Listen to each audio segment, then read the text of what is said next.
Hi there, welcome. My name is Jason, and today I'm here to talk to you about a plant called Sansevieria cylindrica. This is also known as the African spear plant, the spear Sansevieria, the snake plant. This particular variety is known as Starfish, and that's because of these awesome cylindrically shaped leaves that fan out and create an image that is reminiscent of a starfish. How awesome is this plant? This is my absolute favorite Sansevieria plant. Sansevieria is a very, very large genus of plants, and there's so many different shapes, sizes, shapes, colors, different shaped like foliage, and so many beautiful choices. This is my absolute favorite. I just love the geometric fanning of the leaves, and it makes me happy to look at it. It's absolutely beautiful, beautiful plant. Anyways, I'll get to the care instructions on this plant right away. When choosing a location for this plant, you're going to want to choose a more brightly lit room, so bright and direct light. Sansevieria cylindrica, this variety in particular does want more light. You can even give it a little bit of morning sun. Sansevieria, including this one, they will grow in lower lit situations where other things don't grow very well. But this plant ultimately does want bright and direct light, so that's where I would place it. As far as watering goes, you're going to want to let the soil dry out almost completely, and or you can let the soil dry out completely in between waterings for this plant. It does like that. A good way of gauging like how much water this plant is absorbing is after you water it, just give it a little lift. You'll know what saturated soil feels like, so that when you come back in a couple weeks and you give it a lift, you'll know what dry or drier soil feels like, and then you can kind of gauge it from there. A watering schedule that I like to use that could work for you as well is just to water this plant once every other week, spring through fall. And then in the winter, you're going to want to water this plant once a month, especially if your house is a little colder in the winter. Water requirements will vary slightly in between locations because different people have different environments in their house that will affect how quickly this plant is absorbing the water. Also, the stage of growth that the plant is at as well. If there's lots of roots, they absorb more water. If there's too many roots, it absorbs less water. Just don't overwater this plant. That's the kryptonite for this plant, is overwatering.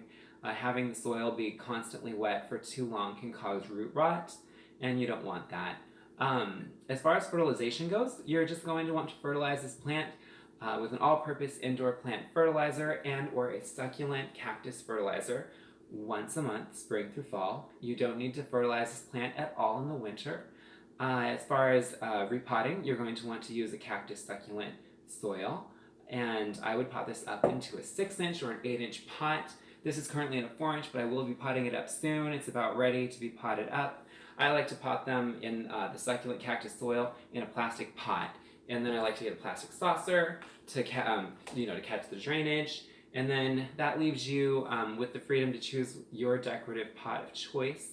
Like this one, for example, it has a hole in the bottom. There is some drainage there, but I don't want that indoors, so that's why I have the plastic saucer.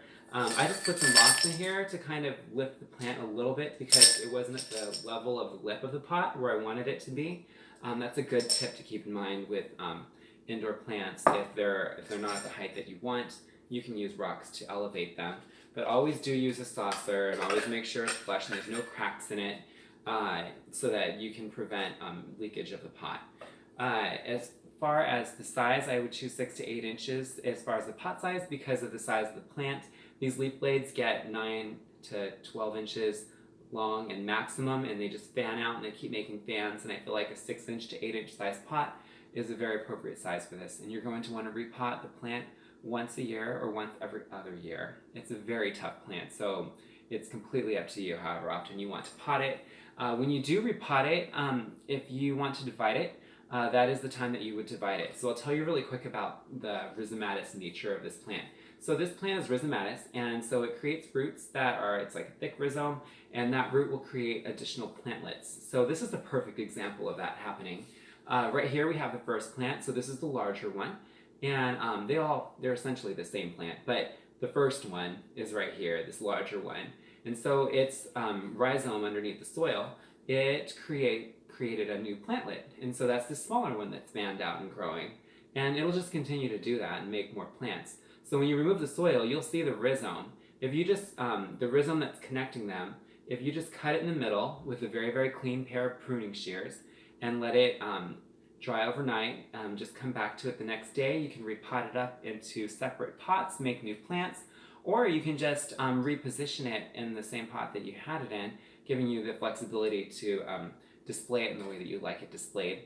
As far as origin, this plant is native to Angola, Africa, and it's just an awesome addition to any home or office. This plant has a noteworthy characteristic for being able to reduce levels of formaldehyde and benzene in the air, and it also creates oxygen. As far as toxicity is concerned, this plant is rated low on toxicity. So I feel, I'm not a veterinarian, I don't understand allergies completely, but for the most part, this is a low toxicity plant. So I see it as a relatively safe plant to have in almost any home or office space.